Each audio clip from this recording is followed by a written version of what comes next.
পুরান ঢাকার স্টাইলে অল্প মশলায় মোরগ পোলাও। এই মোরগ পোলাওটা যারা কম মশলা খেতে পছন্দ করেন তাদের জন্য বেস্ট একটা রেসিপি, আর যারা পছন্দ করেন না তাদের জন্য এটা খুবই মজার। তবে প্রত্যেকটা জিনিস আপনাকে ফ্রেশ এবং ভালো কোয়ালিটির ব্যবহার করতে হবে, তাহলেই স্বাদটা বেস্ট আসবে। আমি ৯ পিস চিকেন নিয়েছি, রানথান ব্রেস্ট, যেটা দেশি চিকেন আর ফার্মের চিকেন মিক্স করা।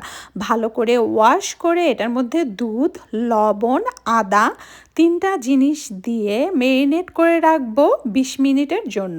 ২০ মিনিট পরে রান্না করতে আসছি। একটা প্যানে ১.৫ কাপ রান্নার তেল, ১০টা এলাচি, বড় ২ টুকরা দারুচিনি হালকা করে ভেজে নিয়ে এর মধ্যে ১/২ কাপ পরিমাণে পেঁয়াজ ভেজে নিব ব্রাউন কালার হওয়া পর্যন্ত। ব্রাউন কালার হয়ে গেলে এর মধ্যে ৮-১০টা কাঁচামরিচ দিব, ৩ টেবিল চামচ আদা বাটা, ১ টেবিল চামচ রসুন বাটা। সব মশলাগুলি ভালো করে ভুনা হয়ে গেলে চিকেন দিয়ে দিচ্ছি। চিকেনটা একটু নেড়েচেড়ে কষিয়ে নিচ্ছি। এরপরে এর মধ্যে 1 টিস্পুন পরিমাণের ফ্রেশ জয়ফল জয়ত্রীর গুঁড়া, 1 টিস্পুন সাদা গোলমরিচের গুঁড়া। এই দুটো একদম ফ্রেশ করে নিলে স্মেলটা আরও বেশ ভালো আসে, আর জাস্ট একটুকু মশলাই যাবে। এরপরে এর মধ্যে 2 টেবিল চামচ টক দই আর স্যাফরনটাও 2 টিস্পুন পরিমাণে দিয়ে দিচ্ছি, যেটা আমি 15 মিনিট পানিতে ভিজিয়ে রেখেছিলাম। স্যাফরনটা দিয়েও একটু নেড়েচেড়ে নিব। এরপরে বাংলাদেশ থেকে আনা ফ্রেশ ঘি, 3 টেবিল চামচ পরিমাণে ফ্রেশ ঘি দিয়ে দিচ্ছি। আমার এখানে বসে বানানো আর বাংলাদেশ থেকে আনা ঘিটা, বাংলাদেশ থেকে আনা ঘিটা আসলে সেই লেভেলের স্মেল পারফেক্টলি, যেটাই হোক দুইটা মিক্স করে ভালো করে কষিয়ে সামান্য পরিমাণে পানি দিয়ে ঢাকনা দিয়ে রান্না করব চিকেনগুলো সিদ্ধ না হওয়া পর্যন্ত। মাঝে মাঝে একটু নেড়ে দিতে হয়। আর স্বাদ মতো লবণ দিয়ে দিচ্ছি।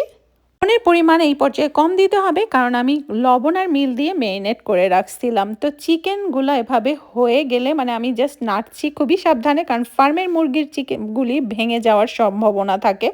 শেষের দিকে 2 টিস্পুন পরিমাণে চিনি দিয়ে দিচ্ছি। যখন মুরগি ভালো করে সিদ্ধ হয়ে যাবে তখন চিকেনগুলো আমি উঠিয়ে নিব, আর মশলাটা আরেকটু জাল দিয়ে কষিয়ে নিব যেন তেলটা উপরে উঠে আসে। এরপরে এক্সট্রা মশলাটা তুলে নিয়ে তেলের মধ্যে আমি পোলাওটা রান্না করব। 7-8টা এলাচি, 1 টুকরো বড় দারুচিনি দিয়ে 6 কাপ পানি দিয়ে দিচ্ছি। আমি 4 কাপ চালের পোলাও রান্না করব, সেই সেম কাপেরই 6 কাপ পানি দিয়েছি। লবণ দিয়েছি 2 টিস্পুন, 1/2 কাপ পরিমাণে পাউডার মিল্ক, 1 কাপ পরিমাণের কাঠ বাদাম পেস্ট, মানে অ্যালমন্ডের পেস্ট করা, সেটা দিয়ে দিচ্ছি। চিনি গুঁড়া চালটা আমি ওয়াশ করে 20 মিনিট ভিজিয়ে রেখেছিলাম। যখন দুধের মিশ্রণটা ফুটে উঠবে তখন আমি চালটা দিয়ে দিচ্ছি। এ পর্যায়ে চালটা একটু মাঝে মাঝে নেড়ে দিচ্ছি। যখন ভালো করে বলক আসবে সেই পর্যায়ে 2 স্লাইস লেবুর রস দিয়ে ফয়েল দিয়ে ওভেনে দিয়ে দিব 360 ফারেনহিটে 20 মিনিট। 20 মিনিট পরে আমার পোলাওটা ডান। আমি টাইমটা আবারও বলছি, 360 ফারেনহিটে 20 মিনিট। 20 মিনিট পর পোলাওটা মিক্স করে এর মধ্যে আলু বোখারা, রান্না চিকেনগুলি, বেশ কিছু পরিমাণে কাঁচা মরিচ, আর এরকম একসাথে দিয়ে না মিক্স করা কঠিন হচ্ছিল, মানে রাইস চিকেন সব ভেঙে যাচ্ছিল। তো আমি সাইডে সরিয়ে সরিয়ে তারপরে 2-3 বারে মিক্স করেছি। 3 টেবিল চামচ পরিমাণের ঘি, বাংলাদেশ থেকে আনা। এই মোরগ পোলাওটার টেস্টি আসে, সব কিছু আপনার বেস্ট ইনগ্রেডিয়েন্টস ব্যবহার করতে হবে। তারপরে যে এক্সট্রা স্যাফরনগুলো ছিল সেটাও উপরে দিয়ে দিচ্ছি। ঢাকনা দিয়ে ওভেনে রাখবো 15 মিনিট, যেটা আমি কোনো টেম্পারেচার সেট করব না, শুধুমাত্র গরম ওভেনে স্টিম দেয়া 15 মিনিট। 15 মিনিট পরে সার্ভিং ডিশে সার্ভ করে নিব। আর এই মোরগ পোলাওটা বিলিভ করেন আপুরা অনেক বেশি ইয়ামি ছিল। আপনি এক বসায় 2-3 প্লেট খেয়ে ফেলতে পারবেন।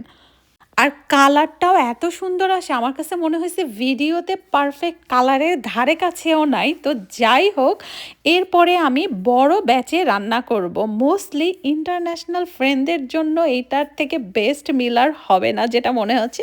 ওইটা আমি ওভেনে রান্না করব, ওইটা অবশ্যই শেয়ার